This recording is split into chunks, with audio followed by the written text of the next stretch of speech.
Hoje, na grande entrevista, temos connosco José Leiria, PCA da AGT, que, como sabemos, é uma instituição que cria amores e desamores. E vamos tentar perceber, então, qual é a atuação da AGT e aquilo que são as próprias justificações de quem muitas vezes é atacado, com razão ou sem. Vamos perceber aqui.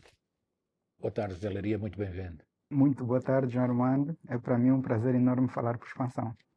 Começo pelo início. Se me pudesse resumir, quais são os objetivos da AGT? Ou seja, serve para quê? Quais são os objetivos? De uma maneira simples que entendamos.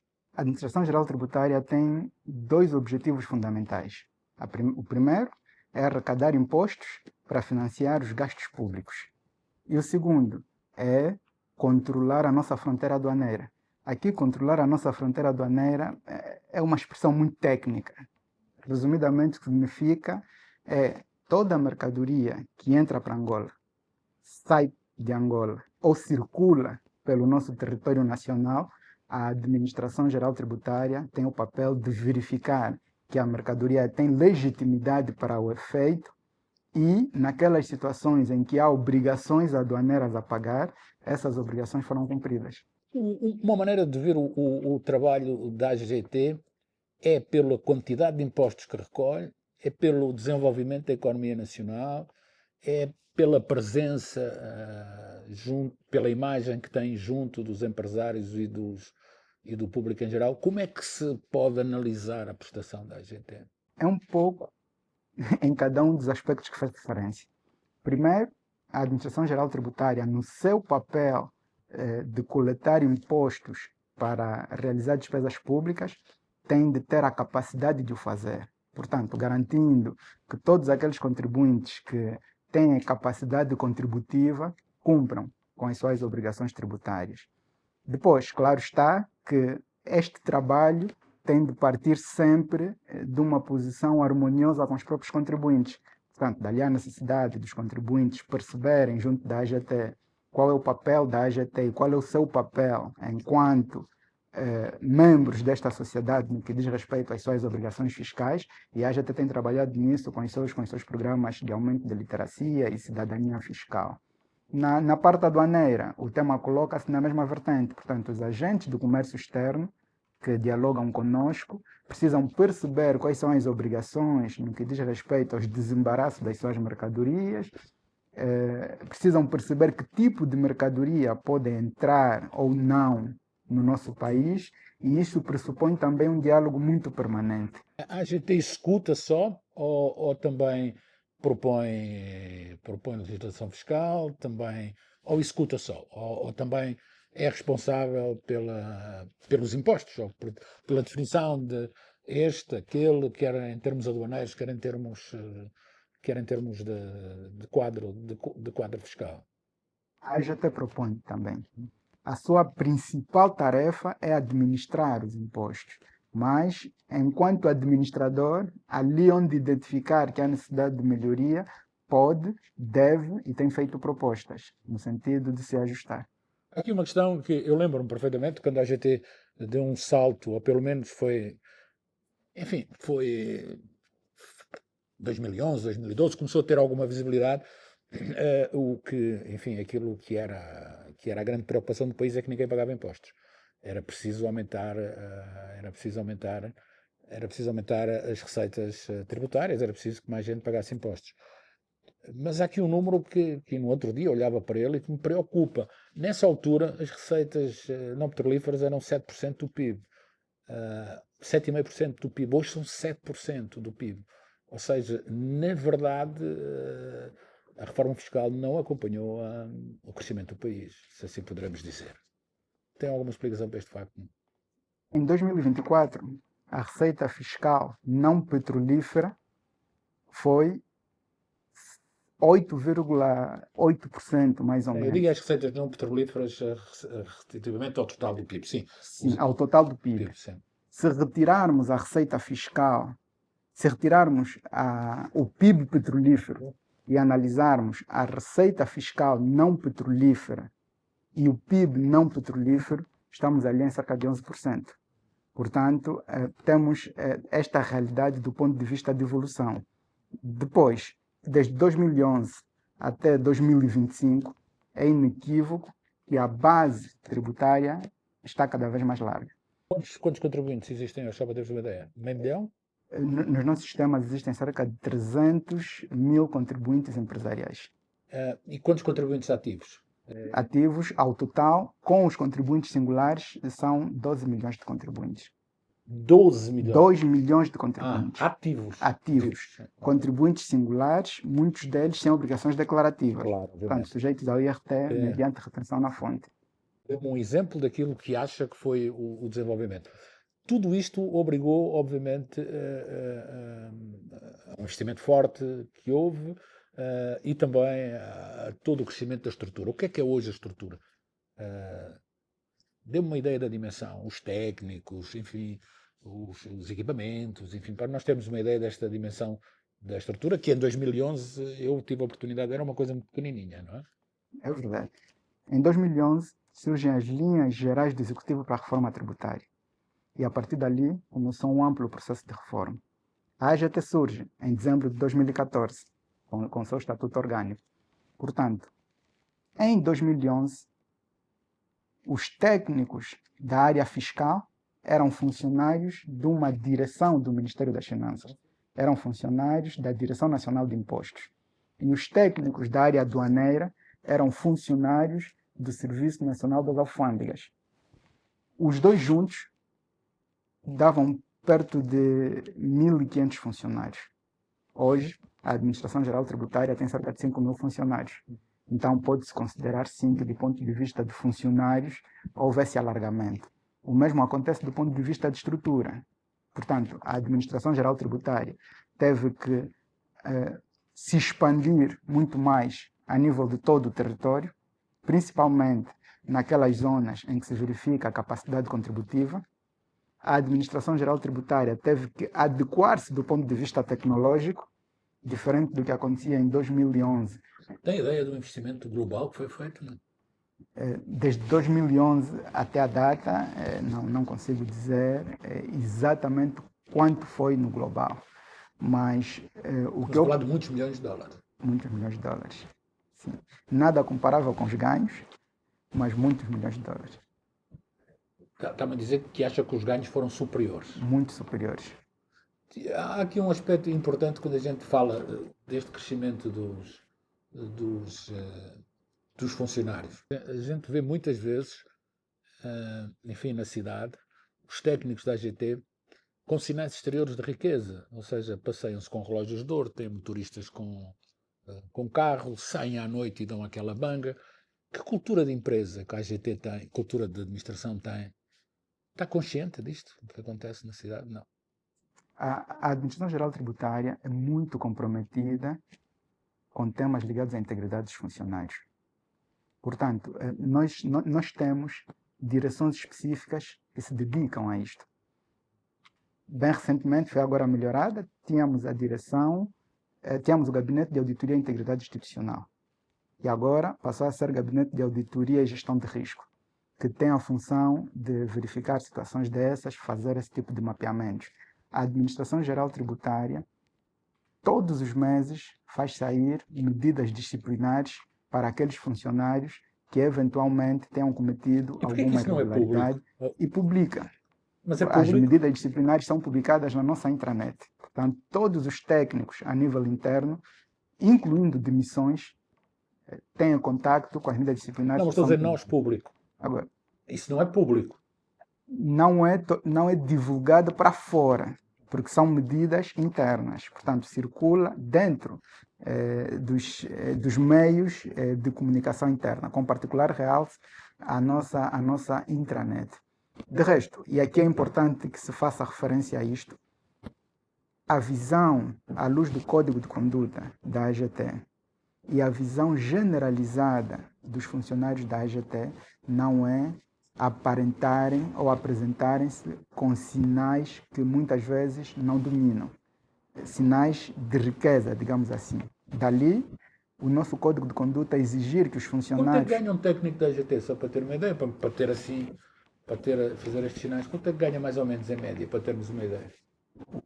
os técnicos da AGT são funcionários públicos. Sim. Então, Mas tem, ganham dentro... Mas tem um percentual também. Tem um salário base E depois dentro... tem uns acréscimos por estarem na AGT também, não é? Sim, tem um salário base dentro da tabela indiciária que é publicada. Paralelamente a isto, tem um complemento remuneratório. Tem prémios também, não tem? Tem um complemento remuneratório e depois tem os chamados subsídios de avaliação de desempenho. E aqui é importante referenciar isto porque gera muita discussão. Os técnicos da Administração Geral Tributária não ganham mais ou menos por terem cobrado mais ou menos os contribuintes, ou por terem aplicado ou deixado de aplicar multas. Os técnicos da AGT ganham seu complemento remuneratório mediante diversos critérios objetivos para avaliar o desempenho. E dentre os quais não é arrecadação. Nenhum critério é a recolha de impostos, é isso não, que está a dizer. Nenhum dos critérios prende-se com a arrecadação individual do técnico. Mas não me respondeu à pergunta, ou não me quer responder? Não, o suplemento remuneratório vai variando com base nas capacidades internas. Portanto, não temos um número definido para apresentar. Nesse sentido, já para matarmos aqui este assunto, surpreendeu este caso recente de corrupção, quando foi divulgado pelo SIC, surpreendeu a si ou não? Surpreendeu-me o caso quando tive contacto com o caso. E eu não tive contacto com o caso quando o SIC divulgou. Teve antes, claro, obviamente. Portanto, e isso também é importante que se diga de forma clara. A Administração Geral Tributária tem mecanismos internos muito rigorosos. E sempre que a Administração Geral Tributária identifica irregularidade, analisa-as com profundidade. Quando chega à conclusão que aquela irregularidade é passível de medida disciplinar, nós aplicamos a medida disciplinar depois de correr o correspondente processo e divulgamos a medida disciplinar para todos os funcionários terem acesso. Quando identificamos que a situação é passível de medida criminal, nós pegamos no processo e levamos às autoridades competentes. Vocês levaram ao SIC o processo? Certo. Como sabe, há muitas queixas, não é? A gente ouve muitas queixas, os empresários queixam. Há empresários que dizem que tiveram que contratar uma pessoa só à sexta-feira para receber os técnicos, por causa que há sempre problemas, porque a legislação é muito apertada.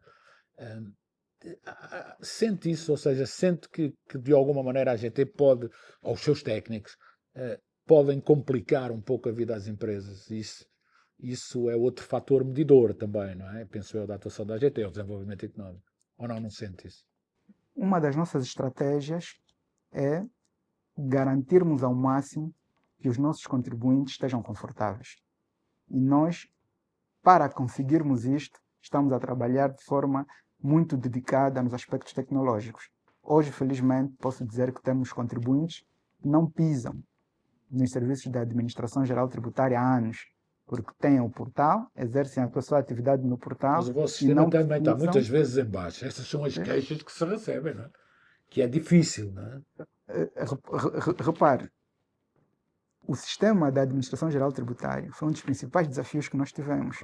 Hoje, a complexidade que o sistema tem e a assertividade que o sistema nos dá deve ser encarado como um caso que até pode ser visto como de sucesso. Claro está que ainda precisa melhorar muito. Mas, repito, 90% das transações da AGT, do ponto de vista de obrigações fiscais, ocorrem por lá. E, grosso modo... Algumas são obrigatórias. Vocês próprios obrigam que seja feito assim, dessa forma. Exatamente. E, grosso modo, ocorre sem obstáculos. Quando há algum obstáculo nos sistemas, é visível a preocupação. Neste momento que estamos a falar, por exemplo, hoje, dia 26 de maio, está em curso o pagamento, a declaração e pagamento de imposto industrial do exercício de 2024 para os contribuintes do regime geral. As empresas estão a submeter as suas declarações no sistema. E eu posso afirmar que hoje, antes de entrar para essa entrevista, ainda estive a verificar com os colegas, o processo está a correr com normalidade. Portanto, existem dias e existem situações, de facto, que o sistema apresenta alguma complexidade. E temos de trabalhar nelas. Mas a mensagem que eu quero passar é que isto não é o que acontece no dia a dia. E mais, sempre que verificamos que o sistema por alguma situação não foi capaz de dar resposta, procuramos criar uma situação de abertura para que os contribuintes consigam cumprir com as suas obrigações sem terem responsabilidades fiscais acrescidas. É um sistema que ainda nos traz muitos desafios. Podia ser. Todos os meses a Ordem dos Contabilistas faz um comunicado a dizer que este portal não funciona, aquele, todos estes. Agora, recentemente, é outro caso, é o caso do IVA, mas já lá vamos. Mas há aqui, como é que dizer, parece que há sempre aqui um confronto entre vocês, os contabilistas, as empresas, ou seja, que o sistema não flui. É isto que eu quero dizer. Confronto não há. Há um diálogo aberto para identificarmos os Se não constrangimentos. houvesse um diálogo aberto, não haviam comunicados públicos. Vocês tratavam disso e a gente não tinha que saber. O comunicado público surge quando não há conversa. Não. Ou quando não sentem resposta, não é? É um pouco isso, não é? Estamos a falar da relação entre a AGT e a LCPCA. Eu posso lhe dizer que eu, pessoalmente, e grande parte dos gestores da AGT, tem um canal de comunicação, um grupo do WhatsApp, onde estão diversos contabilistas, começando pela própria bastonária, e onde os assuntos são tratados de forma muito aberta. Também posso lhe dizer que sempre que eu recebo uma solicitação de reunião da bastonária, reunimos na mesma semana. Posso lhe referenciar também que ainda ontem estive em contato com ela. Portanto, o diálogo aberto existe e nós procuramos sempre trabalhar no sentido de juntos encontrarmos os constrangimentos, resolvermos juntos esses constrangimentos, garantir que por falha dos sistemas não haja responsabilização por parte dos contribuintes, e aqui refiro aos acréscimos, e, sobretudo, trabalharmos em diálogo permanente. Sempre, e isso é importante também esclarecer, sempre que estando no fim do pagamento, estando no fim do período de pagamento de determinado imposto, o sistema apresenta irregularidade, e muitas vezes isso acontece por causa da pressão que o sistema sofre nesses momentos derradeiros, a Administração Geral Tributária, identificando isto, acaba por estabelecer um prazo mais dilatado para que os contribuintes possam cumprir com as suas obrigações sem os acréscimos. Foi de resto o que aconteceu agora, no mês de abril. Exatamente. Há aqui um aspecto importante. Toda esta transformação tecnológica deu-se, obviamente, e veio facilitar a relação com as empresas, nomeadamente grandes contribuintes, pequenas e médias, eu diria mais médias e grandes empresas, mas há muitas pequenas e médias que se queixam, não é? Ou seja, daquilo que são as exigências necessárias, o software certificado, aquilo, e especialmente do IVA, não é? Também com a entrada do IVA, o software certificado, a necessidade de ser um contabilista a assinar lá em Vinga, há muitos poucos contabilistas, como é que dizer, desta reforma ter andado depressa demais para a realidade do país. Não devia haver aqui uma tentativa de olhar para estas micro e pequenas empresas de outra forma, dando-lhes outras condições? Este é um tema que nós estamos acompanhando muito de perto, porque é muitas vezes discutido. As pequenas empresas podem emitir faturas em blocos certificados pela AGT. Não precisam ter um sistema de faturação para poder procederem às suas vendas. Portanto, esse tema fica resolvido desta forma. As empresas que estão no regime geral ou no regime simplificado de IVA, essas sim devem proceder às suas vendas mediante sistema de faturação, até porque são obrigados também a submeter na AGT os seus ficheiros SAFTES, ficheiros de faturação. Repare que, como eu disse, nós estamos em todos os municípios onde há capacidade contributiva. E eu posso também lhe garantir que ali onde temos um contribuinte que deve cumprir com determinadas obrigações, nós devemos garantir que essas obrigações sejam cumpridas. E devemos garantir que haja condições para que essas obrigações sejam cumpridas. O tema se coloca, muitas vezes, para municípios que nós reconhecemos não existir capacidade instalada de internet e outras, e muitas vezes até de energia elétrica em determinadas circunstâncias, mas a Administração Geral Tributária posta lá não encontra nenhum contribuinte cujo volume de negócio exija que esteja com estas obrigações e que tenha lá sede, até pode ter lá atividade.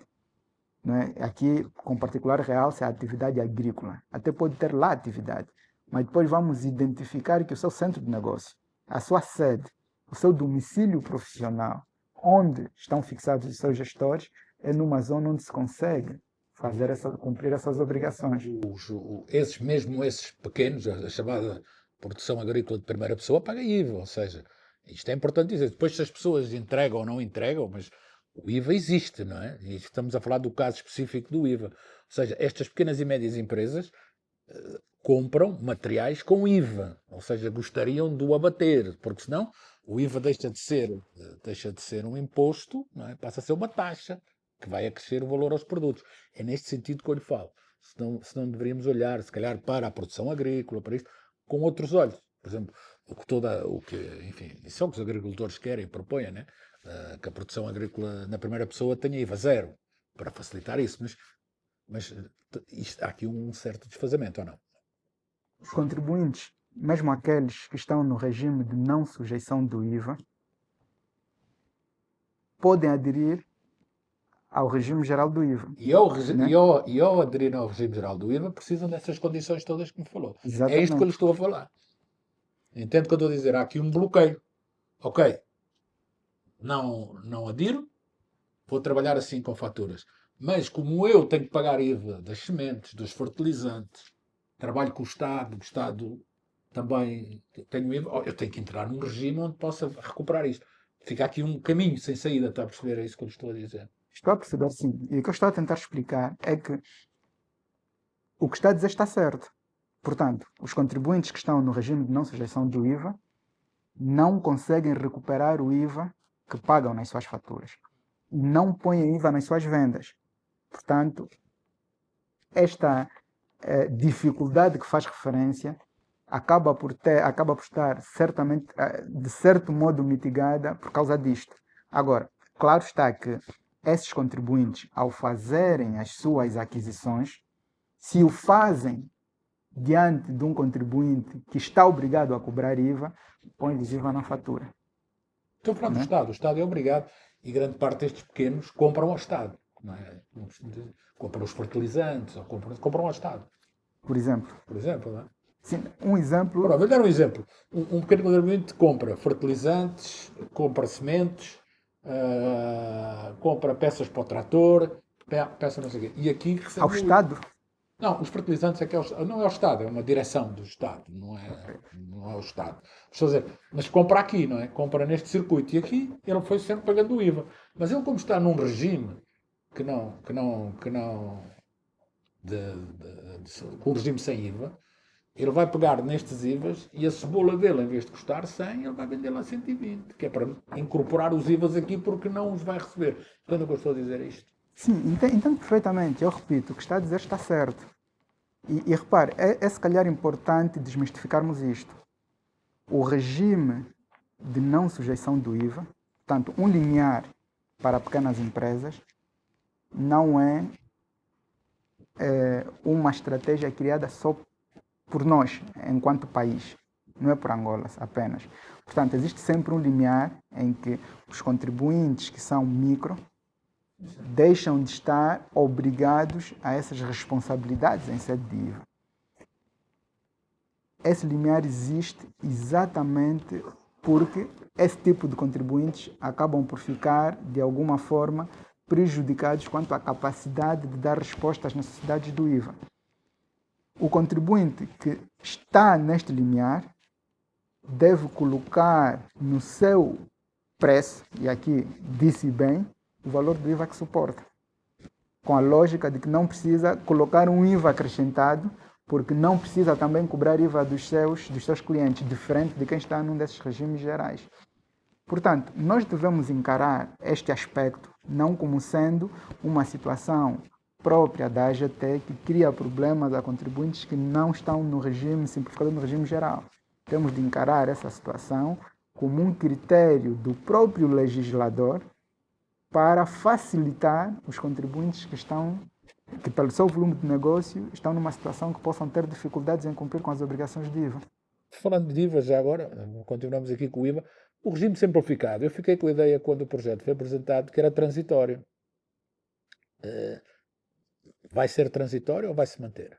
Quando o IVA foi implementado em Angola em outubro de 2019, a perspectiva era criarmos um regime que fosse transitório para permitir que os contribuintes que estão no intermédio pudessem adequar-se às exigências do regime geral do IVA.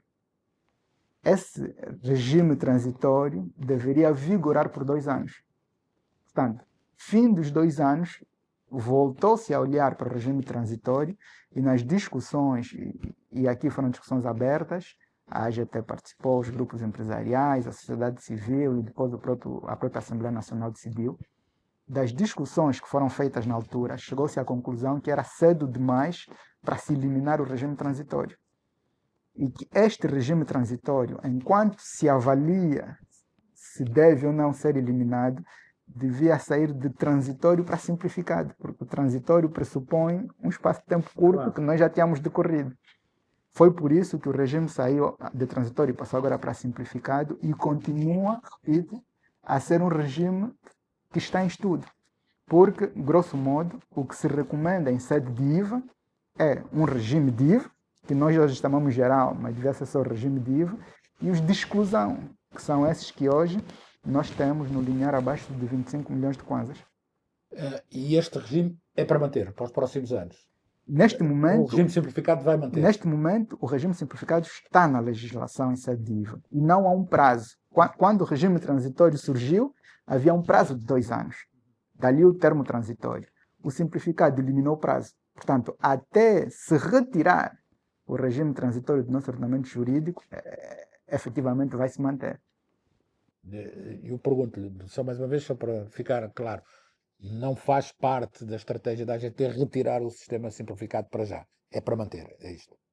A estratégia, e também isso é importante clarificar, tal como dissemos no início do nosso diálogo, a AGT pode também apresentar propostas. Claro. Foi a primeira pergunta que lhe fiz. Certo.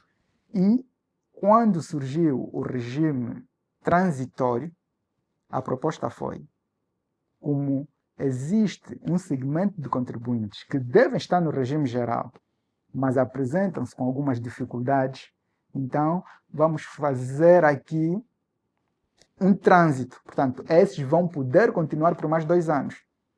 Fim desses 2 anos, Passou a simplificar. passou a simplificar. Agora não há proposta nenhuma para eliminar este simplificado. Por cima da mesa não temos proposta É nenhuma. isso. Agora, a visão da AGT em relação a este tema, porque essa foi a pergunta, Exatamente. se a questão tiver sido alguma proposta por cima da mesa, a resposta não.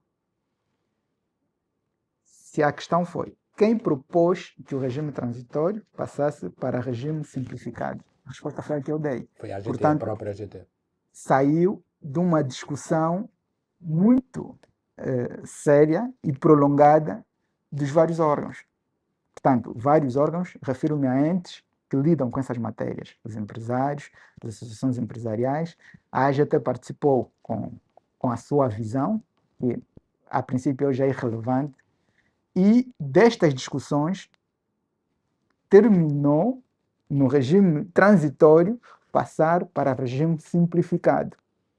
E assim não precisarmos ter um prazo para terminar com este regime. Enquanto isso, continuaríamos a estudar para depois, havendo necessidade, apresentarmos novas propostas.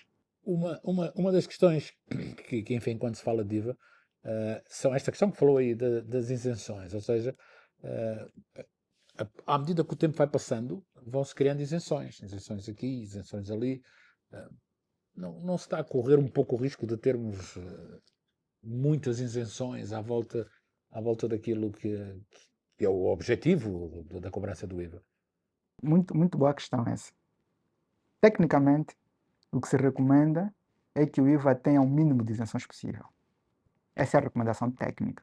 Quer que um IVA funcione bem, garanta que tenha o mínimo de isenções possível. Entretanto, os aspectos sociais em torno da cobrança do IVA muitas vezes levam a que os próprios Estados olhem para os impostos e comecem a perceber que existe necessidade de flexibilizar. E aqui flexibilizar reduzindo ou eliminando para alguns produtos e para alguns setores a taxa de IVA, exatamente. Então, a resposta a dar a esse tema tem essas duas ambivalências, né? Por um lado, tecnicamente, para ser um imposto mais fácil de lidar, para ser um imposto abrangente na sua estrutura de capacidade arrecadadora, recomenda-se que haja o mínimo de isenções possível. Entretanto, na sua aplicação prática, tendo em conta os aspectos sociais envolventes, há uma segunda recomendação que determina que devemos olhar para setores e olhar para produtos ou serviços, por exemplo, educação e saúde caem no âmbito dos serviços, e incluirmos algumas normas de isenção, devendo tentar encontrar sempre que possível esse equilíbrio entre o que tecnicamente se recomenda no âmbito da administração do imposto e o que se recomenda do ponto de vista social. E é esse exercício que nós temos feito. Aliás, fala nisso, nessa questão importante que é lidar bem com o IVA. Dois regimes, duas ou três dezenas de isenções. Isto não é muito fácil lidar com o IVA. Mas há aqui um aspecto ainda importante que me parece que é a forma como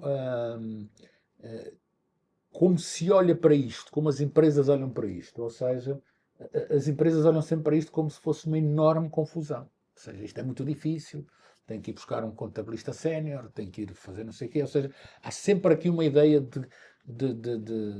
não de simplificação, não é? Mas isso tem a ver com a comunicação também da AGT ou tem a ver pelo facto de ser mesmo complicado lidar com isto? De todos os impostos que nós temos, o IVA é aquele que traz mais complexidade.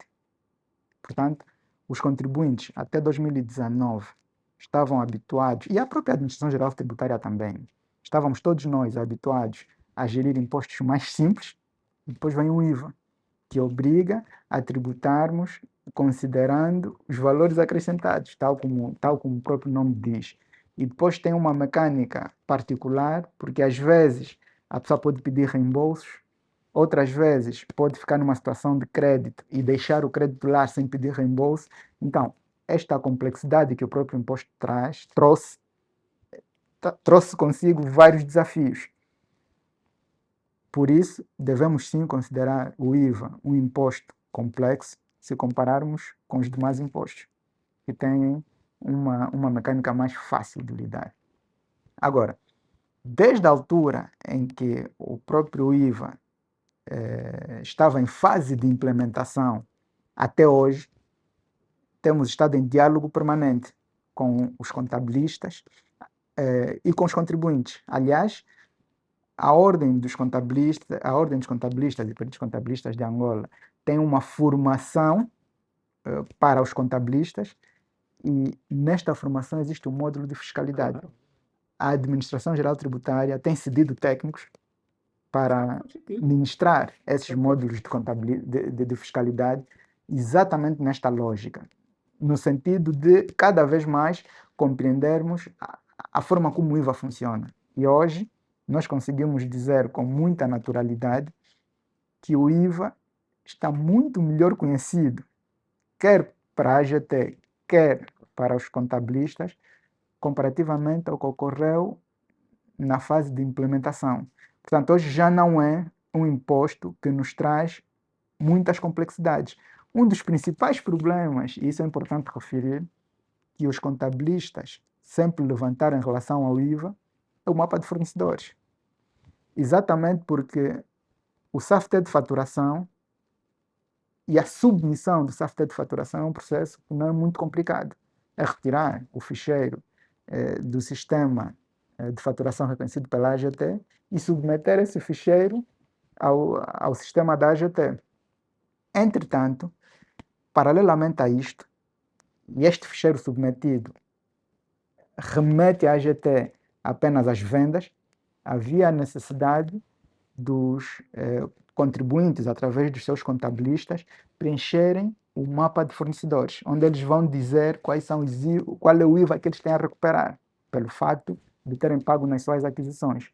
E como devemos ter ciência, existem empresas com muitos fornecedores e tinham de carregar fatura por fatura no seu mapa de fornecedores. Desde o início deste mês, nós automatizamos também esse mapa de fornecedores. Mas Portanto, isso criam o tal problema, enfim, que se queixam, que é eu só consigo submeter o meu mapa depois dos meus fornecedores já terem submetido os seus mapas para eles baterem em termos daquilo que é o acerto, ou seja, eu, empresa, sou um bocadinho, como é que dizer, além de me preocupar com o meu, tenho que ligar ao meu fornecedor, já puseste lá os papéis, já puseste no sistema, atenção que isso também me baralha. É um pouco assim, não é? Isso não me parece justo, mas, isso também é importante ou seja, tornarmos claro, ou não é? seja, as empresas a fazer o papel da gente um pouco, né? A fazer com que, a garantir que os outros entreguem os papéis. Né? Todas as empresas têm até o último dia do mês seguinte para submeterem os seus ficheiros SAFTES. E nós, com essa inovação, tivemos um diálogo muito próximo com a OCPCA, com a Ordem dos Contabilistas. E deste diálogo, convencionamos que as empresas tinham até o último dia do mês seguinte para submeterem os seus ficheiros SAFTES e com a submissão dos seus ficheiros SAFTES até o último dia do mês seguinte, os seus mapas de fornecedores até essa altura também estariam preenchidos, porque todos vão submeter até esta data. A declaração, porque depois de submeter tem de ir e preencher uma declaração, onde vão dizer, basicamente, durante aquele mês, eu, tal como diz o meu ficheiro SAFTE, recebi de IVA X, paguei de IVA Y, na minha conta corrente tinha X, então vai gerar a nota de liquidação com o valor a pagar ou não, se estiver numa situação de crédito. As empresas têm de 1 a 15 do mês posterior para submeterem a declaração. Coloca-se o tema das empresas que não submeteram SAFTE dentro do prazo. Portanto, eu fiz um pagamento, tenho a fatura com IVA, terminou o prazo, vou consultar o meu mapa, o meu mapa de fornecedores, que o sistema agora já preenche automaticamente, e não encontro aquela fatura. O que é que eu faço? Então, o que é que acontece nesses casos? As empresas podem submeter essas faturas manualmente. Portanto, elas podem entrar para o sistema e dizer à AGT, meus amigos, eu estou a olhar que o sistema reconheceu automaticamente apenas essas faturas. Mas eu tenho mais essa e essa que o sistema não reconhece. Quando validarem, o sistema não vai validar ainda aqueles mapas que eles submeteram manualmente, mas não vai ignorar. O sistema vai gerar uma notificação e vai notificar o contribuinte que não submeteu que está em falta a submissão de ficheiros SAFTES porque aquela empresa reportou. Repare que aqui já não estamos a falar dos contabilistas fazerem o trabalho da AGT. Estamos a falar dos contabilistas Não, estamos a falar das serem empresas fazer o trabalho da gente. as empresas através de seus contabilistas. Né? Estamos aqui a falar de uma cooperação ao mais alto nível, no âmbito de conseguirmos, de forma muito mais harmoniosa, melhorar os nossos níveis de fiscalização. Né? Portanto, sempre que a empresa for lá pessoalmente dizer essa aqui me cobrou IVA e não submeteu, eu não posso, enquanto Administração Geral Tributária, considerar como válido antes de notificá-la. É por isso que aquele IVA não vai ser reconhecido para aquele mês. E isso é importante que se esclareça. Portanto, no seu mapa de fornecedores... Aquele IVA já não vai ser reconhecido para aquele mês, será no mês a seguir. Exatamente. Nós vamos começar um processo. Mas é no mês a seguir ou é até a empresa pagar o IVA? Não é até a empresa pagar o IVA. Nós vamos começar... Não, esse fornecedor que está em falta. Sim, não é até o fornecedor pagar o IVA, é ali onde eu queria chegar. Nós vamos começar um processo junto daquele fornecedor que não declarou. O que vamos dizer é apenas isto. Meu amigo, temos várias empresas, porque o sistema vai recolher todas, que dizem que você cobrou-lhes IVA e não entregou ao Estado. Você tem essa nota para pagar. Se ele escrever a dizer, eu não sei o que se passa na cabeça dessas empresas, porque eu nunca cobrei esse IVA, né, no seu direito de audição prévia, então surge aqui um contencioso que deve ser verificado antes de admitirmos essas faturas. Portanto, vamos notificar essas empresas, vamos notificar a outra, para perceber o que se passa com essas faturas. Agora, se ele não contrariar, aí saberemos que, de facto, a dívida é legítima. Nós vamos validar aqueles mapas, e isso não consigo dizer se é no mês seguinte ou depois de 2 meses, porque, como disse, há essa verificação que deve ser feita. Nós vamos validar este mapa, e vamos cobrar coercivamente com os acréscimos legais aquele que Você não não entregou os mas mapas devidos. aceita o mapa do que lá está. Só aquela é que fica de fora. Não é o mapa todo que fica de fora. Não. O mapa que fica de fora É só é o aquele. que foi inserido Pronto. E manualmente. outra questão. Isto imagina que demora 4, 5 meses, etc. Entretanto, eu já paguei o IVA. Certo. Não é? E estou aqui 4 ou 5 meses de uma coisa que eu não tenho nada a ver com isso. Vocês vão-me ressarcir este IVA quando entrar nas minhas contas com os juros que vão cobrar àquele ou não? Ou essa é só um dinheiro para vocês?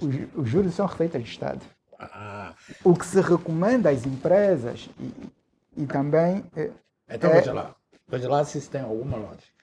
Então, a AGT não me aceita uma fatura porque há um litígio com um terceiro, não é comigo.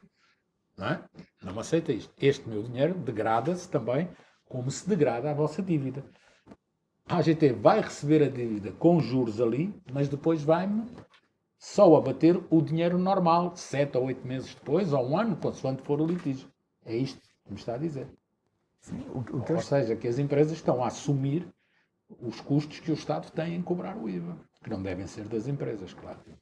Parece-me lógico. Não? o que eu estou a dizer é que as empresas hoje têm a obrigação de sindicar as faturas que recebem para pagamento.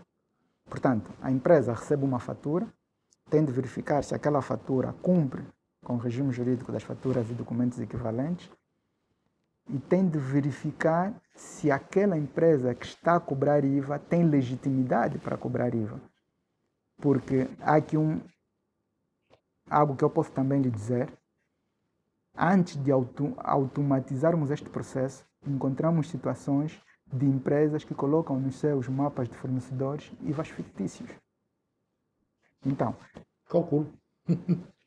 é verdade. É sim, calculo, mas eu estou-lhe a dizer. Se a gente É verdade. Então, ela tem de ir ao nosso sistema, sabendo que a AGT vai sindicar, e dizer: AGT, para além do que você está a dizer que me é devido, este devem. E o que é importante aqui esclarecer é: a AGT não vai considerar como válida apenas depois de se pagar. Não, o que a AGT vai fazer aqui é um escrutínio de verificação. Chegada à conclusão que, de facto, este cobrou IVA a este, tinha legitimidade para cobrar IVA, mas não entregou ao Estado, então a AGT vai validar e vai cobrar este. Portanto, se houver um litígio, tem que esperar pelo fim do litígio, né? Se houver um que diz que sim, outro que diz que não, tem que esperar até o fim. Se este a decisão demora 6 ou 7 meses. Se este coloca no seu mapa de fornecedores a dizer: eu paguei IVA ao João Armando de 1 milhão de kwanzas. E a AGT vai ao João Armando, o João diz: não, eu nem conheço essa pessoa, nunca lhe emiti faturas. Então, como é que nós vamos cobrar de forma coerciva sem que haja essa verificação de parte a parte? Não é? Este é o tema, porque repare, essa empresa deverá ser chamada a submeter-nos esta fatura para nós verificarmos que aquela empresa que ele diz ter submetido efetivamente submeteu. E aqui devemos, e aqui estamos todos de acordo, elevar o rigor por parte das empresas. Portanto, cada empresa tem de sindicar nós estamos de acordo. A qualidade... Tem de haver cruzamento de dados. O que nós estamos de Exatamente. acordo é que os cumpridores, não é? Se tiverem este problema, saiam prejudicados disto. Estamos de acordo também. E é só isto, que os cumpridores. Eu digo que lhe dei um IVA, lhe dei 1 milhão de IVAs, como estava a dizer, ou que deu a mim. Eu digo que não. Eu não posso pôr nas minhas contas. E enquanto nós vamos discutindo, quem tem razão, que se calhar é um cumpridor, perde aqui uma série de dinheiro. Que a máquina estatal não perde. Porque depois vai recuperar isso por um processo litigioso com multas. Entende o que eu estou a dizer? Então, ou seja, perfeitamente. Aquilo que eu quero explicar é que são estas questões todas que afastam os empresários muitas vezes, da máquina fiscal. Eu Ou por volto, não entenderem, ou por... está a olhar para um tema, está a apresentar a questão num tema estruturante, considerando uma situação que pode ser pontual. Eu estou aqui a fazer o papel das empresas. Percebo Obviamente, não é? perfeitamente. Ele deve calcular. O que eu estou a dizer é, e posso dar mais um exemplo. Eu encontro no mapa de fornecedores uma fatura que nenhum ficheiro SAFT submeteu. Questiono a empresa. Essa empresa preencheu manualmente que tem uma fatura que você emitiu com estas características. A empresa me diz, eu esse mês não vendi nada, nem sequer faturei. Então, como é que o Estado vai... E repare, é aqui onde eu estou a dizer, é aqui onde eu quero chegar. Como é que o Estado vai devolver um imposto que não encontra paralelismo? Porque quando eu digo a uma empresa, você pode recuperar este IVA, o que eu estou a lhe dizer é, você pagou este IVA. Eu não estou a perceber. O que se passa aqui é que, independentemente, o que tem razão deveria ser premiado. Entendo o que eu estou a dizer? O que tem razão devia ficar com aqueles juros que vocês vão cobrar aos outros, ou pelo menos ter uma parte deles. Porque ele teve esse dinheiro parado ali e podia ter recuperado. E ele é cumpridor. Como é que dizer? Entendo o que eu estou a dizer? Não estou aqui, não estou aqui. E isto é só por causa desta perspectiva, às vezes, que a gente tem sobre estas coisas, que eu acho que afasta um pouco as empresas, entende? Da máquina fiscal e que isto tem que mudar. Ou seja, a própria AGT tem que premiar os bons contribuintes. Recorda-se daquele tema de propormos medidas, né, legislativas. Essa é uma boa proposta para se analisar. Portanto, o que eu estou a dizer é o que a lei determina hoje. Agora, de facto, pode-se analisar essa perspectiva. Tá certo. Então, se eu estiver numa situação de penalização pelo facto do outro não ter cumprido, a responsabilidade adicional que seria do outro, o que o legislador entendeu foi, deve ser canalizada para a CUT para resolver o problema de todos os angolanos. Mas pode-se discutir uma perspectiva diferente. Sim, senhora. Pronto. Consegui explicar mais ou menos e é isto que eu... Porque isto são tudo pormenores que depois fazem esta relação das empresas com... Claro. Um deles é os reembolsos. Aqui, mais uma vez, vi que já está a concluir esse tema. Já para concluir também do meu lado, o que nós recomendamos aos contribuintes é algo muito simples. Façam uma espécie de sindicância dos vossos parceiros. Nós vamos avançar agora para a faturação eletrônica, exatamente, inclusive para permitir que quando eu recebo uma fatura, posso já entrar para o portal da AGT para ver se aquela fatura já está lá. E dizer, olha, se a sua fatura não está no portal, lamento, não consigo pagar. Né? E isto vai resolver, em absoluto, o tema que acabamos de discutir agora. Portanto, há essa necessidade, e aqui o apelo que a AGT faz aos contribuintes é este, porque muitos contribuintes o que dizem é, eu pago o que quiser, desde que eu esteja bem, você AGT se vira com todos os outros. Mas é importante criarmos aqui uma situação de cooperação, em que cada um de nós, dentro daquilo que é o seu papel, inclusive social, garantir que as pessoas com quem se relaciona cumpram também Só há cooperação com com as confiança. suas obrigações. José Laria, só há cooperação com confiança. E nós sabemos que a maioria das empresas não olha para a GT com confiança. Isto também é verdade que tem que ser dito. Porque são a questão das inspeções, são as questões dos dinheiros, são não sei o quê. E é também uma onda que se criou, não é? Que é preciso acabar com ela, porque a gente todos precisa de uma GT forte, como é óbvio. Certo. Olhando para os reembolsos, esta é outra questão muito complicada. Porquê é que ninguém pede reembolsos? Como é que dizer? Ou pouca gente pede reembolsos. Eu estive a ver os reembolsos que foram feitos, comparando com outras paragens, nomeadamente, está bem, ok, com países que já têm o IVA mais desenvolvido, mas como é que dizer, é mínima a questão de porquê que isto acontece. As empresas dizem que não pedem, porque quando pedem, na semana a seguir tem lá uma inspeção da AGT a querer mexer nos papéis todos e saber tudo, e então mais vale não pedir que só cria problemas. Este é o que dizem algumas empresas. Qual é a sua leitura? Porquê que não há reembolsos? Ou há uma porcentagem muito pequena? Vou-lhe explicar como é que funciona o reembolso hoje. Sim, a gente sabe. É automático. O contribuinte entra para o sistema, diz que tem IVA a recuperar e pede o reembolso. O sistema faz essa análise entre a 1 da manhã e as 5 da manhã do dia seguinte. Às vezes, existem muitos processos em estoque. Então, ao invés de fazer no dia seguinte, faz 2 dias depois. É o máximo. Portanto, se não fizer no dia seguinte, faz 2 dias depois. Mas há muitas empresas que não pedem, é isso que eu estou a dizer. Exato. Então, qualquer que me explique qual é a sua leitura disto. É exatamente ali onde eu vou chegar.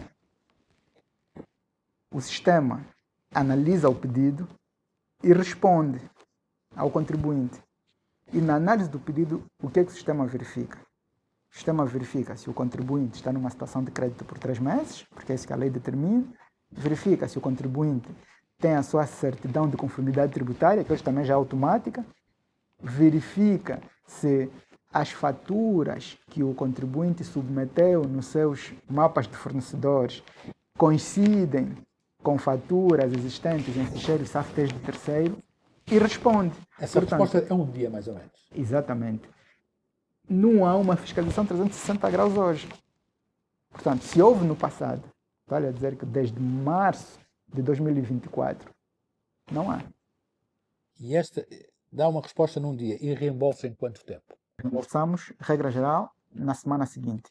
Durante toda a semana, os processos de reembolso vão sendo solicitados e na segunda-feira da semana seguinte, consolidamos os reembolsos da semana anterior e fazemos instrução tudo em sistema e fazemos instrução ao banco para proceder os reembolsos que foram admitidos na semana anterior. E eu posso pedir um reembolso 3 meses depois da fatura, é isto? Não, 3 meses depois de estar numa situação de crédito. O que o legislador tentou garantir com isto é que se eu estou este mês numa situação de crédito, no próximo mês eu posso ter vendas que consiga abater os meus créditos. Então, eu fico numa situação de crédito de IVA durante 3 meses consecutivos. Mas eu pago todos os meses o IVA, é isso, não é? Todos os meses. Pago todos os meses e 3 em 3 meses, ou seja, 3 meses depois de uma situação que eu tenha de crédito, posso pedir. Certo. Sim, senhor. Então, é dinheiro dos contribuintes que tem que haver aqui também, se calhar, algum esforço nesse sentido. Mas eu ia lhe perguntar também uma questão relativamente aos reembolsos que me parece importante.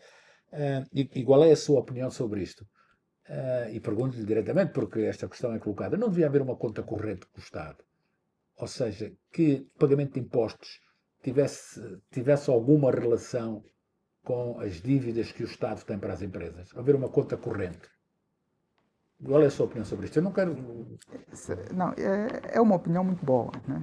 E aqui podemos responder também considerando que tecnicamente deve ser. Portanto, o orçamento geral do Estado e a lei do orçamento geral do Estado determina que as receitas fiscais devem dar entrada na CUT e as despesas devem sair da CUT. Esse é o princípio. Olha, aqui está o princípio da conta corrente. Vou já chegar na conta corrente. Então, este princípio existe porque as despesas devem ser orçamentadas para execução. Entretanto, o próprio legislador sabe que muitas vezes o credor do Estado também é devedor do fisco. Então, admitiu, do ponto de vista legal, que houvesse a possibilidade de compensação. O que é importante esclarecer é que a compensação não deve ser vista como regra. Portanto, a compensação é uma exceção que o legislador apresenta. A regra qual é? A regra é: deve imposto? Paga. O Estado que deve, o Estado paga. Não pode o Estado, com a legislação que hoje está em vigor, criar uma espécie, e as empresas fazem muito isso de forma legítima, e é por isso que às vezes trazem esse tema aqui, mas nos termos em que a lei está desenhada hoje, não pode o Estado criar uma espécie de conta corrente. Repare-se, por exemplo, que nós estamos a admitir compensações mediante ordens de saque por homologar, que são basicamente ordens de saque não pagas. Tendo em conta que o Ministério das Finanças tem conhecimento que existem contribuintes com ordem de saque por pagar, muitos deles do exercício de 2024, e atendendo o facto desses contribuintes também terem obrigações fiscais, nós vamos admitir essa compensação. Portanto, não é a regra. Mas hoje é possível, ou seja, eu como empresa, isto interessa às empresas, não é? Eu como empresa que tenho a receber do Estado, das administrações municipais, tenho valores que estão, despesas que já estão certificadas, e se tiver dívidas fiscais posso vir aqui à AGT e dizer, olha, eu tenho isto, vejam lá, posso fazer isso? Isso resolve-se assim? Sim, a compensação vem prevista na lei. Portanto, pode-se haver compensação. Mas qual é o circuito? Explique-me. É isso que estou a explicar. Hoje existem essencialmente dois circuitos. Um é de uma dívida certificada e aqui através da Unidade de Gestão da Dívida Pública, né? Portanto, nos acordos que são feitos, pode existir essa possibilidade. Portanto, X dessa dívida é para a empresa ir compensando com os impostos. Portanto, só tem uma pequena particularidade, Ricardo, José Leiria, é que normalmente o Estado não paga com juros e as dívidas fiscais pagam-se com juros. Entende? Não é praticamente a mesma coisa. Mas isso não pode passar em claro também. Mas aqui também podemos esclarecer isto.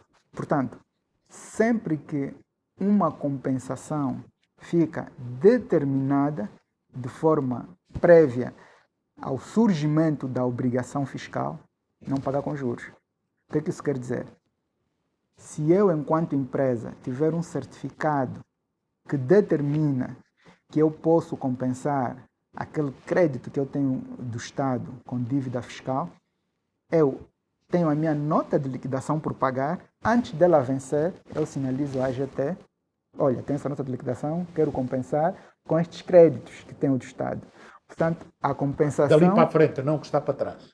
Se ele tiver dívidas para trás, essas já... Sim, a compensação aqui pode até ocorrer depois do prazo de pagamento daquela nota de liquidação, mas deverá ocorrer sem acréscimos. Agora, se o contribuinte tinha uma obrigação para pagar em determinado momento, não pagou, obrigação fiscal, não pagou, aí tem obrigações acrescidas, portanto tem juros e multas. E posteriormente pretende compensar ou pagar, portanto, do ponto de vista legal, Ele não pode tirar essas multas, etc. Não. Dali para a frente é que pode utilizar isso. Certo. Isso é importante também, estas questões. Outra questão que eu queria falar também, relativamente a esta questão dos reembolsos, é uma questão simples também. O processo disse-me pedir reembolso de um dia, pagar na semana seguinte, 5 dias. Isto aumentou o número de reembolsos ou não? Há mais empresas a pedir reembolsos por causa do sistema ser mais simples ou não? Ou mais ou menos mantém-se na mesma? Comparando com o início do IVA, há uma tendência crescente dos pedidos de reembolso. Portanto, cada vez mais temos mais empresas a pedirem reembolsos de IVA. O que nós verificamos, e isto é verdade, é que temos muitas empresas com conta corrente em crédito. Portanto, têm a conta corrente em crédito e decidem, ao invés de pedirem os reembolsos, irem abatendo o IVA nas suas vendas nestas contas de crédito. Não há, e isso é importante que se esclareça, não há nenhuma razão objetiva para um contribuinte que está numa situação de reembolso legítima não solicite. Porque nós não vamos verificar todas as contas dos contribuintes. É o sistema que analisa aquele Mas essa pedido ideia em que as concreto. empresas têm, ainda ontem eu falei com uma empresa que me disse isto, João, uma média empresa, não uma grande empresa. Não? Uma grande Eu empresa vou lhe explicar porque é que existe isto. O que a lei determina é que, para se proceder a um reembolso de IVA, a AGT tem de verificar se o contribuinte tem irregularidades. E antes de automatizarmos a certidão de conformidade tributária, não sei se recorda dessa altura, era necessário ir verificar desde a altura em que conseguimos automatizar a certidão de conformidade tributária, se o contribuinte deixa de entregar uma declaração, está em conformidade, deixa de pagar um imposto, está em conformidade, surge uma nota de declaração adicional, está em conformidade, esse tema já não se coloca. Portanto, deixamos de ir verificar, porque o sistema já nos diz se o contribuinte está ou não em conformidade. Mas continua, enfim, a empresa que me deram foi um exemplo, não é? Pediu um reembolso já nesta fase e depois foram lá, ou seja, não foram falar do IVA, foram falar de outras coisas, é isto que eu estou a dizer. Mais outro esclarecimento que precisamos referenciar. Nós hoje temos um plano anual de fiscalização que é construído baseado no risco. Portanto, nada tem a ver um pedido de reembolso do IVA com o nosso plano anual de fiscalização. Olha essas fiscalizações. É o sistema que escolhe. O sistema? Sim. Não há alguém Portanto, que determina que os fiscais... Não. Existem parâmetros que nós colocamos no nosso sistema de inteligência tributária, que designamos CIT, e ele verifica. Quando, tendo em conta as informações que a AGT tem, fornecida pelos contribuintes e fornecida por terceiros, parceiros da AGT. Quando a Administração Geral Tributária identifica parâmetros que denotam existir irregularidade nos cumprimentos, o sistema cataloga. E nós, basicamente, o que fizemos é selecionar, tendo em conta o nível de irregularidade até as nossas capacidades. Portanto, vamos imaginar que o sistema catalogou 50 mil contribuintes. A AGT só tem capacidade de ir verificar 25, por exemplo. Então, pegamos nos 25 com níveis mais expressivos, e são esses 25 que são colocados no nosso plano anual de fiscalização. Portanto, são processos totalmente diferentes, o reembolso e a fiscalização em sede de cumprimento das outras obrigações fiscais. Havia aqui uma questão que eu lhe queria colocar agora, tem a ver com o IPU. O país precisa de aumentar as verbas do IPU. Aliás, precisa de aumentar os impostos todos, porque passamos uma situação mal. Mas no IPU, propriamente dito. Mas há uma dificuldade enorme com o registro de imóveis. Ou seja, não devia haver aqui, em vez de se olhar para o IPU como fazer crescer o IPU, provavelmente taxa ou por outra coisa qualquer, mas fazer aqui um esforço grande que a AGT podia, porque a AGT tem acesso a alguns dados de registro de imóveis. Nós, e isso vamos dizer em primeira mão a expansão, nós temos hoje um acordo com o GGPN, o Gabinete Geoespacial. Eu já vi esse mapa. Eu também nunca escrevi, mas já vi esse mapa. E vamos, a partir do dia 9 de junho, iniciar o processo de registro dos imóveis. O GGPN já catalogou os imóveis de todo o país. E desta catalogação surgiram 11 milhões de polígonos. Polígonos são aqueles quadrados das habitações. Surgiram 11 milhões de polígonos. E com o GGPN e num esforço conjunto com as administrações municipais, vamos, a partir do dia 9 de junho, e o piloto vai ser Luanda, vamos começar propriamente com a zona de Talatona. E aqui Talatona, importa referenciar que não é Talatona condomínios, porque esses nós temos a situação mais ou menos catalogada, porque é fácil. A administração do condomínio diz quem são os donos e quem lá está, e nós conseguimos carregar no nosso sistema. Estamos a falar Talatona área, incluindo os bairros que circundam os próprios condomínios. E vamos expandir para todo o território de Luanda na fase piloto, para depois irmos para todo o país. O que é que nós vamos fazer com essa tarefa? Vamos aproveitar o nosso satélite, que tem capacidade de verificar o polígono e identificar o valor do IPA a ser pago, porque consegue ver quantos metros quadrados tem a área, qual é a zona, e estabelecer, tendo em conta a legislação aplicável, o valor devido. E os agentes que vão andar de porta em porta já têm uma noção só vão precisar identificar o titular do imóvel. Titular aqui, não do ponto de vista de propriedade, não do ponto de vista de proprietário devidamente documentado com os títulos de propriedade, que esse também é um tema que se coloca. É o titular do ponto de vista da pessoa que detém a posse. Portanto, vamos identificar o titular e vamos cadastrar o titular para ele passar a cumprir com as suas obrigações. O primeiro passo que nós fizemos foi melhorar o sistema do imposto predial. O segundo passo que nós fizemos, porque vamos aumentar de forma muito expressiva a base, foi garantirmos que esses contribuintes não precisem ir à repartição para cumprir com os pagamentos das suas obrigações em sede de imposto predial. Recebem mensagens automáticas no telefone com a RUP, pagam e o assunto está tratado. Agora, vamos para a terceira e última fase, que é catalogarmos todo o parque imobiliário do país. Outra questão que lhe queria perguntar, que é uma questão que eu sempre... Quem é que define, ou seja, é a AGT ou é o Ministério das Finanças ou é o Governo que normalmente define a política de benefícios fiscais?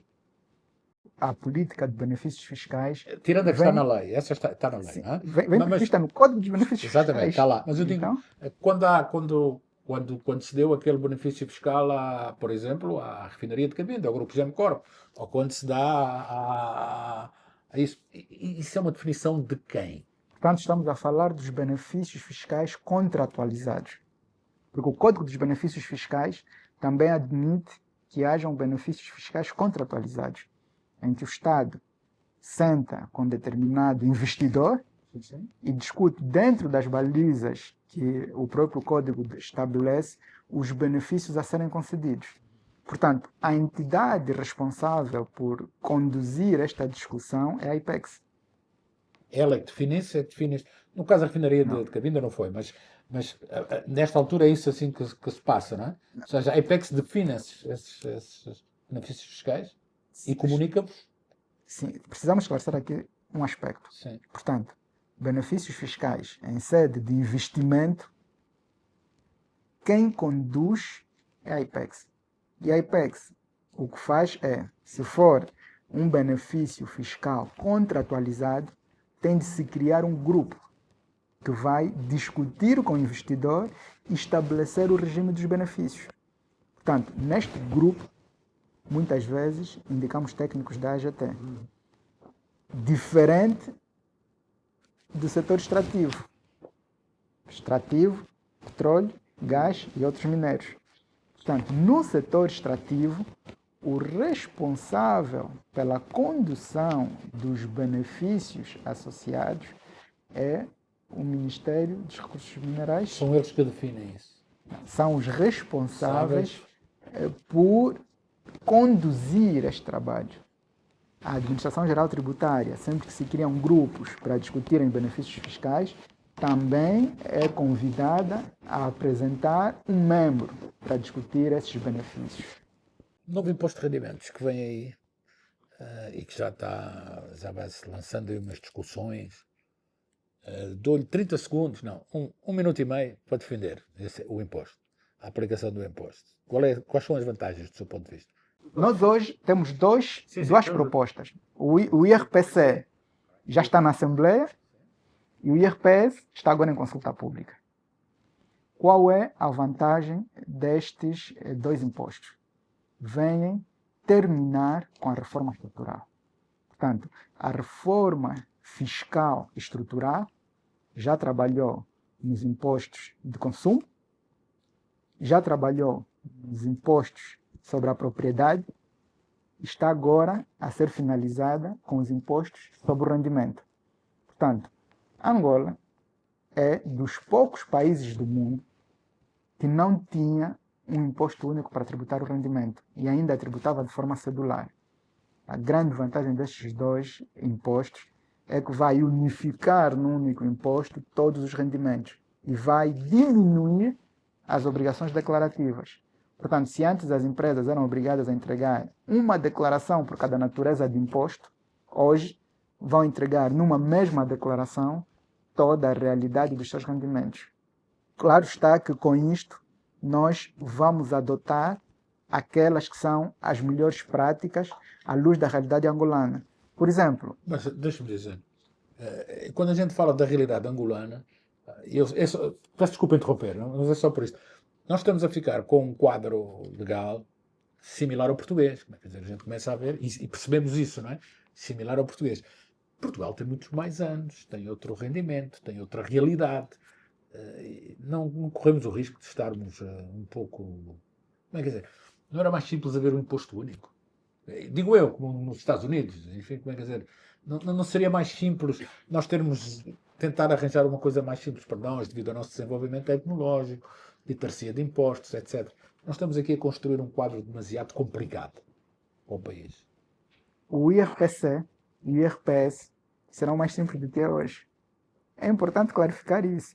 O IVA não. Aqui estamos de Não, acordo. estou a dizer o quadro todo, complexidade. legal, não? Agora, Quadro... IRPCI e IRPS vão trazer complexidade, vão trazer simplificação ao processo. Outro tema também que é importante esclarecer é que muitas vezes olha-se para a legislação angolana e compara-se com a portuguesa. Se olharmos para essas reformas que estamos a fazer agora e compararmos com a legislação namibiana, ou compararmos com a legislação sul-africana, ou compararmos com a legislação moçambicana, vamos ver que eles têm impostos únicos sobre o rendimento. Portanto, Não, essa estou é a a falar de lógica. todo o quadro legal, não é? Porque isto é feito com consultores portugueses, os vossos técnicos é lá que têm feito formações, como é que é dizer? É lógico que seja feito assim, não é? Lá e noutros sítios, não é? Mas fundamentalmente lá, como sabemos. E é por isso que eu estou a referir isto, porque é importante deixarmos mesmo isso claro. Não se trata apenas do Estado angolano, nas suas políticas fiscais, decidir olhar o que Portugal faz e trazer. Não está a fazer copy-paste. Não está. E em relação ao IVA, também costumamos dizer isso, não fez. Basta olhar para a nossa legislação de IVA e olhar para a portuguesa, não é semelhante.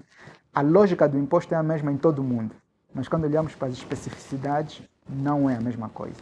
Em relação ao IRPC e ao IRPS, nós estamos a trabalhar exatamente também desta forma, trazendo a Angola a inovação que já merecemos e a simplificação de tributação deste segmento, considerando a nossa realidade local. Deixa-me perguntar-lhe outra coisa. O país nunca mais se formaliza, não é? Ou seja, a nossa taxa de formalidade, nomeadamente no emprego, etc., continua a crescer. A taxa de informalidade. Não se sente um bocadinho responsável também por essa informalidade, ou seja, pelo não crescimento da formalidade, uma vez que a AGT, que, enfim, de acordo com algumas, empurra algumas empresas e algumas pessoas para a informalidade. Não se sente responsável por isso também? Todos os dias nós trabalhamos para percebermos como é que conseguimos, de alguma forma, ajudar a melhorar a formalização da nossa economia, enquanto autoridade tributária. Em janeiro de 2024, nós iniciamos uma operação que designamos Operação Informais e catalogamos 38 mil contribuintes que estavam na informalidade. Esclarecemos-lhes sobre as suas obrigações fiscais, catalogamos esses contribuintes, atualizamos os seus registros na Administração Geral Tributária e esses contribuintes passaram a pagar impostos. Ali onde verificamos capacidade contributiva, a Administração Geral Tributária faz essa aproximação e procede à respectiva catalogação. Tema desafiante coloca-se para os agentes da informalidade que apresentam-se com atividade econômica de subsistência. Que muitas vezes, quando olhamos para a informalidade no país, também incluímos esses agentes. Portanto, aqui o tema para a Administração Geral Tributária é mais desafiante, mas o que nós podemos já referenciar, e foi público, houve situações, inclusive, que para obrigarmos esses agentes a admitirem-se numa situação de formalidade, tivemos que suspender os seus NIFs e, consequentemente, a atividade até se regularizarem junto da AGT. Hoje, felizmente, já há um maior diálogo.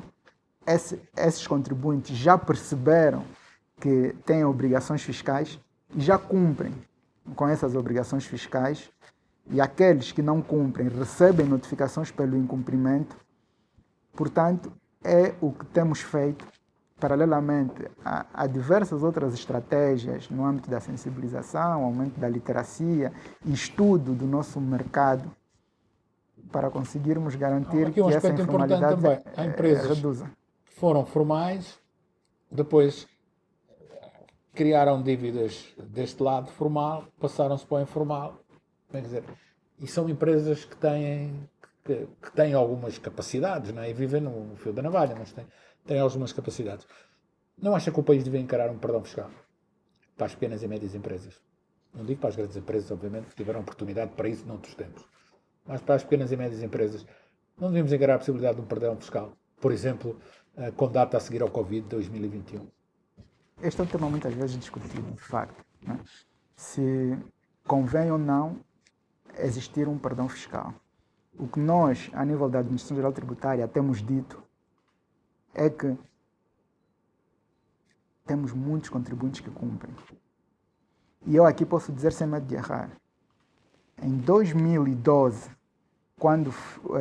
em 2014, quando se fez um perdão fiscal generalizado até 2012, a base de contribuintes cumpridores era muito tênue. Em 2025, a base de contribuintes cumpridores é muito grande. Muito grande? Como quem diz? Fazendo esse percurso, sim, não é? sim, comparando um com o outro. Comparando esse A percurso situação histórico. económica do país ainda é muito pequena, não é? Sim, eu refiro-me na evolução. Num percurso evolutivo. Sim, sim, na evolução. E os perdões têm dupla face. E aqui não estou a dizer se concordo ou não. Estou a apresentar uma realidade. Portanto, o perdão tem dupla face. Existem contribuintes que, diante de sucessivos perdões, repare-se que já fizemos 2 perdões, entenderam que precisam passar a se comportar de forma assertiva com o fisco para não estarem mais numa situação de incumprimento. Enquanto existem outros contribuintes que decidiram manter-se numa situação de irregularidade porque haverá um terceiro perdão. Existe um nicho de contribuintes que poderão tê-lo feito de forma involuntária. E para isto nós também temos estado atentos. Eu posso fazer aqui também uma referência de uma norma que está na lei do OGE e foi uma proposta da Administração Geral Tributária. Portanto, todos os contribuintes, pessoas singulares, que fizeram registro como tendo atividade econômica com o objetivo de iniciar uma atividade mediante um eventual financiamento ou mesmo mediante o seu esforço próprio e acabaram não conseguindo e por via disto acabaram não fazendo essa atividade, colocam-se numa situação de incumprimento por não declararem as suas situações fiscais. Só pela não declaração já estão em incumprimento. E nós propusemos, foi aceito, está na lei do OGE, o perdão pela falta de declaração para esses contribuintes que atualizaram os seus cadastros, colocando-se como sendo contribuintes que exercem atividade econômica, os famosos comerciantes em nome individual, mas por diversas razões não conseguiram exercer essa atividade e por via disto, alguns por alguma iliteracia, acabaram por não fazer reporte das suas declarações. Eu penso que são essas situações que nós precisamos ter ainda mais atenção. Não acha que para pequenas e médias empresas deviam ser isentas de qualquer tipo de imposto num prazo, 2 anos, 3 anos? Mas o país precisa de economia formal, precisa de desenvolvimento económico, continua a crescer pertinho da demografia, o que não é bom. Quer dizer, não devia haver aqui uma leitura da situação por parte da máquina fiscal, porque isso estimula, obviamente, não é? Qual é a sua opinião sobre isto, não? A minha opinião é que aqui existem 2 aspectos a se medir. E é por isso que eu não digo de forma clara o que deve ser feito. Então, eu digo que existem 2 aspectos a se medir. Existem, por um lado, contribuintes, falou, por exemplo, em pequenas e médias empresas.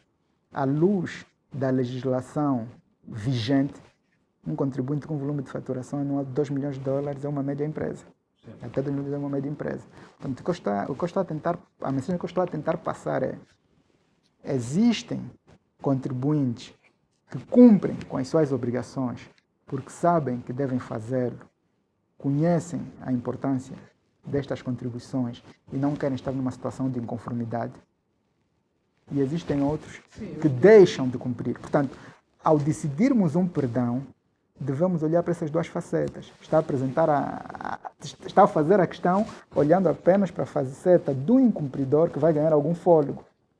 Mas precisamos também olhar para a faceta do não cumpridor que vai ganhar algum fôlego. Eu não estava agora a falar... olhar para a faceta do cumpridor que vai se sentir obviamente desmotivado. É sempre injusto. Eu lembro-me quando o Filipe González, em Espanha, fez o tal perdão fiscal em 86, ele começou a pedir perdão a todos os que tinham pago impostos. Lembro perfeitamente disso, mas foi isso que projetou a economia espanhola, como estamos recordados, na altura. Mas ele começou exatamente a pedir desculpa às empresas que tinham pago impostos durante aquele tempo, isso é óbvio. Não, eu digo-lhe a novas empresas, por exemplo, startups. Startups na Índia não pagam impostos durante 5 anos, desde que são constituídas. Empresas agrícolas, que a gente fala na agricultura. Não poderíamos arranjar aqui um sistema para estimular o nascimento destas empresas? Nós estamos a trabalhar com a INAPEM, exatamente para discutir, estamos a discutir neste momento um regime de benefícios fiscais para startups. E aqui também podemos dizer de forma muito clara que a Administração Geral Tributária está aberta a criar benefícios à startup na altura do arranque da sua atividade, né? Portanto, já manifestamos esta abertura no diálogo que estamos a ter com o INAPEM. Eles estão agora a preparar quer a própria lei das startups, quer depois os regulamentos associados, enquanto discutimos os benefícios que poderão ser concedidos no arranque da atividade. Portanto, estamos de acordo com a visão de que as startups, pela sua natureza e pelo que se precisa no momento em que elas se iniciam, poder-se criar aqui um regime de benefícios para essa fase. Uma questão só, e estamos mesmo a chegar ao fim, a questão da relação com os sistemas de justiça, nomeadamente bloqueios de contas, de contribuintes que estão em cumprimento, processos de penhora de bens. Como é que a AGT teve uma grande polémica quando foi as contas, não é? Enfim, depois chegou-se aqui a uma... Porque as contas também houve uma altura que todos pensámos que era preciso ter um pouco mais de calma na forma como estavam a ser abordados, porque havia despachos assinados pelos chefes de repartições para bloquear contas, não é? Hoje já não é possível assim, isso já mudou. Mas qual é esta relação com a justiça que é fundamental para a máquina fiscal funcionar? Por acaso é muito boa.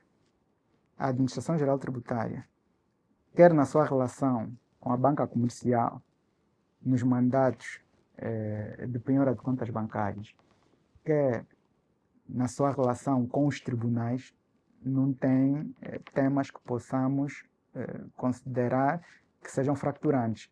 Os tribunais têm se posicionado enquanto tribunais e têm sido dialogantes com a AGT e com os contribuintes enquanto partes de um processo que o tribunal deve decidir. Com os bancos comerciais, o mandado de penhora, nos termos da lei, é mesmo feito pelo chefe de repartição. Falou do chefe de repartição. Por acaso, está bem. O chefe de repartição fiscal, chegada à conclusão que o processo cumpriu seus trâmites, está elegível para uma ação de cobrança coerciva, emite um mandato de penhora para os bancos comerciais. Essa é a lei, mas não está muito certo, porque isso abre a porta a crimes fraudulentos, não é? Como sabemos, não é? O que é que nós fizemos? E também vamos dizer isso aqui em primeira mão, depois do diálogo que tivemos com a banca. Temos hoje um estatuto orgânico novo. E esse estatuto orgânico novo trouxe uma direção nova, que é a direção de cobrança, reembolso e restituição. A direção de cobrança, reembolso e restituição tem um departamento de cobrança. O departamento de cobrança vai passar a ser um interface entre os chefes de repartição e as entidades que recebem mandatos de penhora. Aqui falo dos bancos em primeira instância, mas pode-se penhorar outros bens que não apenas valores mobiliários, né? Que não apenas dinheiro. Então, o que vai acontecer agora é as repartições fiscais comunicarem esse departamento que existe este mandato. Este departamento vai verificar a legitimidade do mandato e vai remeter o mandato ao tribunal. Portanto, isso vai garantir uma maior harmonização dos E um processos maior controle. e um maior controle dos procedimentos. Porque foi isso que gerou uma série de problemas, porque de histórias que se ouvem contar. E a última questão é esta, exatamente. Ouvem-se contar tantas histórias dos técnicos da AGT, da AGT, da relação com os contribuintes, etc, etc. O que é que sente quando ouve estas histórias? Ou, de certeza que consulta coisas, as histórias chegam. O que é que sente nisso? Sinto que ainda temos muito caminho a percorrer. Felizmente, a informação que se torna viral é aquela que é considerada negativa. Mas também recebemos muitos feedbacks positivos. A AGT está a seguir um percurso e ainda temos muito que trabalhar. Deixa agora só perguntar, alguma vez lhe passou na cabeça demitir-se quando estes casos de corrupção vieram à baila? Passou-lhe pela cabeça ou não? Passou-me pela cabeça, sim. Não porque existia algum tema que me ligava de forma direta, mas exatamente porque se levantava a questão do PCA da AGT continuar depois de um escândalo como aquele. É claro que não podia deixar de passar pela cabeça esse questionamento. Quem é que convenceu a ficar? Vamos verificar a primeira pergunta e depois chegamos à segunda. Não referi que alguém me obrigou a ficar. Não disse que obrigou. Quem é que o convenceu? Obviamente, E nem- se toda a gente dissesse demite, tinha-se demitido, não é? Isso é como eu, não é? Se eu me apetecer demitir da direção do jornal e todos à minha volta disserem demite, eu não vou embora. Alguém teve que dizer, não demitas, não, fica, isto não é nada contigo, faz, acontece, etc. Queria perceber um pouco isso. Queria perceber se teve apoio, entende, das suas filhas. É isso que eu quero perceber. A questão que me colocou foi, repito, para ficar claro, se diante daqueles escândalos todos passou pela minha cabeça demitir-se. Portanto, a resposta é sim, passou pela minha cabeça demitir. E conversei com várias pessoas sobre isto. Mas o tema tem um contorno diferente daquele que os mídias passam. A Administração Geral Tributária está num processo de melhoria constante dos seus processos e procedimentos. E o tema que levou àquele escândalo surge, repito mais uma vez, de uma investigação feita internamente. Portanto, surge fruto do bom trabalho dos órgãos internos. Precisávamos detectar mais cedo. Precisávamos, inclusive, evitar que acontecesse. E repare que o Estatuto Orgânico que nós temos hoje foi publicado em abril, mas é uma iniciativa que já dura há um ano. E esse Estatuto Orgânico trouxe respostas que resolvem temas de forma preventiva ligado ao que aconteceu há bem pouco tempo.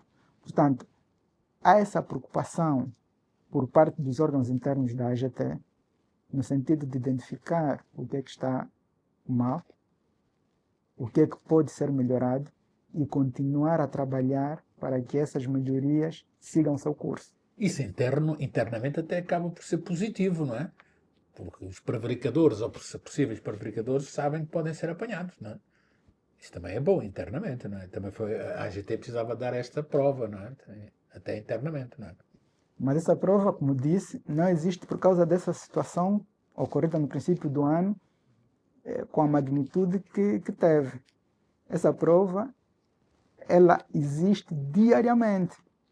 A AGT não aceita comportamentos que possam ser caracterizados como falta de integridade. Como é que eu posso fazer uma denúncia? Isto as minhas empresas vão me perguntar, como é que eu faço uma denúncia? Faço como? Nós temos, pode fazer a denúncia através do call center.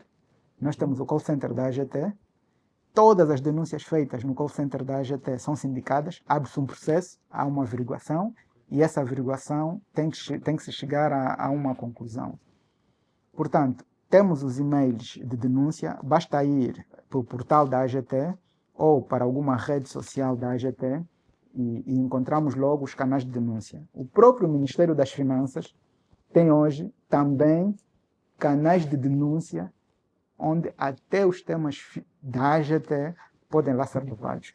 E nós sabemos que todas as denúncias feitas também nos canais do Ministério das Finanças são sindicadas até haver uma decisão sobre o resultado dessas denúncias. Caríssimo José Leiria, muito obrigado. Era tudo isto que tinha para lhe perguntar. O gosto foi todo meu. Agradeço a sua disponibilidade e as respostas. Muito obrigado. Fica então aqui a entrevista a José Leiria, PCA da AGT.